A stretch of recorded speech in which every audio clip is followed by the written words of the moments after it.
Hello guys, আমরা এখন দাঁড়িয়ে আছি বাংলাদেশ ভারত মধ্যবর্তী সীমান্ত এলাকায়।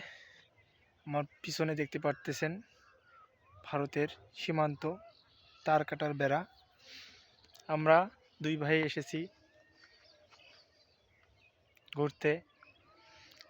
দাদা, কেমন লাগতেছে? খুব ভালো লাগতেছে দীর্ঘদিন পর তারকাটার কাছে এসে মানে ঘোরাঘুরি খুবই ভালো লাগতেছে।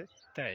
হ্যাঁ, হ্যাঁ, আপনার অভিব্যক্তিগুলো প্রকাশ করুন একটু। মানে ছোটতে এসেছিলাম আর আর বড় হয়ে এই যে আজকে আসছি, খুব জি, ভালো লাগতেছে আর কি।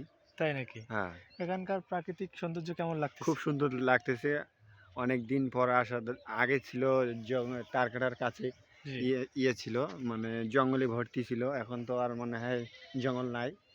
এই খুব ভালো লাগতেছে আর কি। আচ্ছা, আমি তো এসে দেখলাম আপনি একজন বিএসএফের সঙ্গে কথা বললেন। কি কি ধরনের কথাবার্তা বললেন? একটু বলেন।